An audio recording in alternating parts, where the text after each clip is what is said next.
बहुत सारे लोग इस संसार में ऐसे हैं जो प्यार तो किसी और से करते हैं पर शादी उनकी किसी और से होती है। कभी आपने सोचा है कि ऐसा क्यों होता है? अगर किसी से शादी नहीं होनी थी तो वह इंसान आपकी जिंदगी में क्यों आता है? क्या कारण है कि कोई इंसान आपकी जिंदगी में आता है, 2 साल, 4 साल, 5 साल रहता है और उसके बाद आपकी दुनिया को छोड़कर वो चला जाता है और आपको किसी और से शादी करनी पड़ती है? इसमें समाज का दोष तो है ही, आपके नसीब का दोष तो है ही, लेकिन और क्या क्या वजह है जिसकी वजह से इंसान को अपने प्यार को खोना पड़ता है और किसी ऐसे इंसान से शादी करनी पड़ती है जिससे वो प्यार ही नहीं करता है? कई कारण हैं। लोगों की शादी अपने प्यार से न होकर किसी और से इसलिए भी हो जाती है पिछले जन्म के अधूरे कर्म। अब पिछले जन्म के अधूरे कर्म तो आप जानते ही हैं कि पीछे के जन्मों में उस इंसान के प्रति हमारा जो कोई कर्म था वो इस जिंदगी में हमने पूरा कर दिया। दूसरा है पारिवारिक ऋण, तीसरा है माता पिता की इच्छाएं, सामाजिक दबाव, सही समय का ना आना, भाग्य और ग्रहों की दशा, डर या साहस की कमी, पैसों स्थिति का फर्क, ईश्वर की अलग अलग योजना और ये सिखाने के लिए कि प्यार केवल पाने का नहीं बल्कि छोड़ने का भी नाम है। ये सब मिलकर फैसला बदल देते हैं। अब जैसे आपने जाना कि पिछले जन्म के अधूरे कर्म, इसमें ही बहुत सारा खेल हो जाता है। कोई इंसान पिछले जन्म में आपकी जिंदगी में 4 साल रहा और उसने आपके लिए बहुत किया। उस जन्म में आप उसका कर्ज चुका नहीं पाए। उसने आपको इतना प्यार दिया, इतना प्यार दिया कि आप उसके ऋणी हो गए, आप उसके कहीं ना कहीं कर्जदार हो गए। इस जिंदगी में वो आपके सामने आया प्यार बनकर और आप उसका प्यार चुका रहे हैं। वो इस जिंदगी का प्यार नहीं था, वो किसी जन्म का अधूरा कर्म था जो इस जिंदगी में आपको पूरा करना था और आपने किया। और जब आपका कर्मा पूरा खत्म हो गया वो आपकी जिंदगी से चला गया। यही कारण है 90% लोगों के जीवन में, यही कारण है जिसकी वजह से उसका प्यार उसको नहीं मिल पाता है आजीवन के लिए। उसकी शादी उससे नहीं हो पाती है। पारिवारिक ऋण कि परिवार का कर्ज है।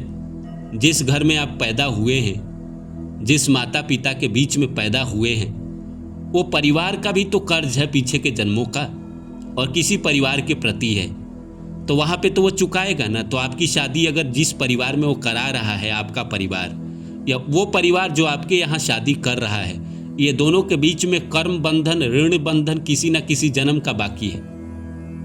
क्योंकि आप बेशक अब उस इंसान के साथ 4 साल रहे जो आपसे प्यार करता था या आप जिससे प्यार करते थे, लेकिन अब जब आपकी शादी होकर किसी और के घर आप जाएंगे या किसी और लड़की से आप शादी करके उसको अपने घर लाएंगे तो ये जो 2 परिवारों का ऋण था किसी जन्म का वो भी तो चुका।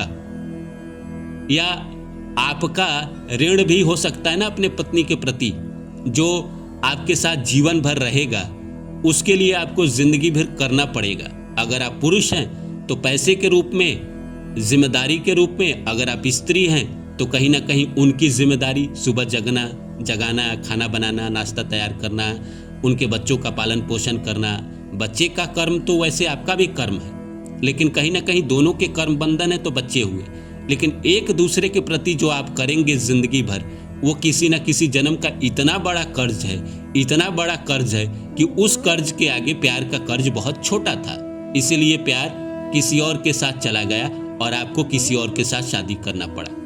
माता पिता की इच्छाएं, माता पिता की इच्छाएं तो हर इंसान की होती है कि मेरे बच्चे मेरे मन से करें। लेकिन आज के ज़माने में ऐसे माता पिता भी होते हैं जो लव मैरिज करा देते हैं। वो क्यों करा पाते हैं? क्योंकि उन दोनों का कर्म जो है पीछे के जन्मों का बाकी था।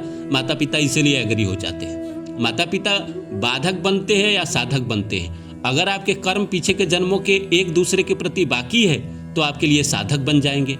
अगर कर्म कहीं ना कहीं आपके खत्म हो चुके हैं तो वो बाधक बन जाते हैं। मानसिक तो है ही, सामाजिक दबाव भी एक कारण बनता है जिसकी वजह से इंसान को शादी किसी और से करना पड़ता है। लेकिन जड़ में तो कहीं ना कहीं कर्म बंधन ही है, ऋण ही है किसी जन्म का, जो आपके उसके प्रति है और उसका आपके प्रति है। सही समय का ना आना, एक और चीज है कि किस्मत सही समय का नहीं आना, मतलब आप जो चाह रहे हैं वो इस जिंदगी में संभव नहीं है। हो सकता है इस जीवन के आपके नए कर्म हैं कि आप उस इंसान से शादी करें जिससे आप प्यार करते हैं, लेकिन इस जिंदगी में आपके सही समय ही नहीं आए, आगे के जीवन में आएंगे। तो ये जो प्यार आपका इस जीवन में था वो उससे हो सकता है आगे के जीवन में आपकी शादी हो जाए। भाग्य और ग्रहों की दशा, जैसे क्या है कि अगर आपके भाग्य सपोर्ट नहीं कर रहे हैं उस इंसान से, जिस इंसान से आपने प्यार किया है, तो आपकी शादी नहीं होगी। अगर आपके ग्रह सपोर्ट नहीं कर रहे हैं लव मैरिज होने के, तो आपका लव मैरिज नहीं होगा। अगर आप अरेंज मैरिज के लिए बने हैं तो आपका अरेंज मैरिज ही होगा, चाहे आप सर पटक लो, चाहे दुनिया में कुछ भी कर लो। किस्मत में जो लिखा है, जो भगवान ने पहले से लिखा है, जिस इंसान के प्रति आपका कर्म बाकी है उसी से शादी होगा। प्यार वो आपका कर्म है जो बहुत छोटा कर्म है, 4-5 साल का कर्म था या 2 साल का कर्म था या 10 दिन का कर्म था या 1 साल का कर्म था या 10 साल का कर्म था, इतने ही दिन का था। इसलिए आपका जो प्यार था वो आपकी जिंदगी में इतना ही दिन रहा। अगर आपका प्यार बहुत लंबे समय तक का रहता, बहुत प्रगाढ़ कर्म होते, जीवन भर के कर्म होते, तो आपको छोड़ के जाता ही नहीं, आपकी उससे शादी हो जाती। जैसे आज के ज़माने में बहुतों की शादी लव मैरिज हो रही है, एक दूसरे के प्रति उनके कर्म बाकी हैं, इसलिए वो शादी कर रहे हैं और उनकी शादी जीवन भर चल भी रही है, क्योंकि कर्म बाकी रहेगा। वह इंसान आपकी ज़िंदगी में आएगा, आपको उसको करना पड़ेगा। इस संसार में कोई भी इंसान जो आपकी ज़िंदगी में आ रहा है, चाहे आपका प्यार बनकर आए, आपका दोस्त बनकर आए, आपके माता पिता भाई बहन कोई भी हो, स्कूल का दोस्त हो, कॉलेज का दोस्त हो, नौकरी का दोस्त हो, बॉस हो, सबके कर्म कहीं ना कहीं आपके किसी न किसी जन्म के बाकी हैं, तभी वो आपके जीवन में आ रहा है, नहीं तो आता ही नहीं। इतनी बड़ी दुनिया है, आप सोचिए ना, 8 अरब लोग रहते हैं, 200 से ज़्यादा कंट्री है, वहीं 150-200 लोग आपकी ज़िंदगी में क्यों हैं? क्योंकि उन्हीं के प्रति आपके कर्म बाकी है। जिस इंसान के प्रति आपके कर्म बाकी नहीं है, संसार में इतने अरब लोग हैं, कहाँ आप उनसे बात कर रहे हैं, कहाँ उनसे मिलने जाते हैं, कहाँ उनसे आप संपर्क में आते हैं? जिस इंसान का जितने ज़्यादा लोगों के साथ कर्म है वो उतना बड़ा प्रचलित नेता बन जाता है, अभिनेता बन जाता है। और समाज के हिसाब से अलग अलग तो होता ही है।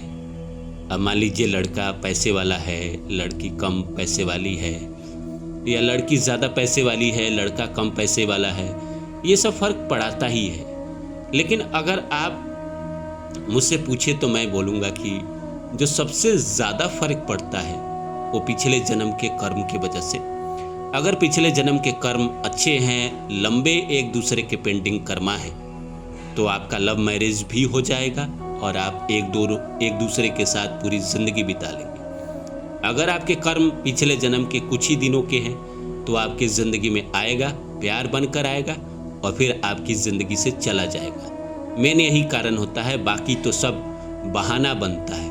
चाहे वो आपका परिवार हो, चाहे समाज हो, चाहे धन हो, आप उसी परिवार में क्यों जन्म लिए? हो सकता है कि किसी और में जन्म लेते जहां आपकी शादी उससे हो जानी थी, अमीर में जन्म ले लेते, आपका वही माँ बाप क्यों बना? ये सब एक निमित्त मात्र है, बहाना बनता है। बाकी तो मेन है आपके पिछले जन्म का कर्म, जिसकी वजह से आप अलग होते हैं या साथ होते हैं।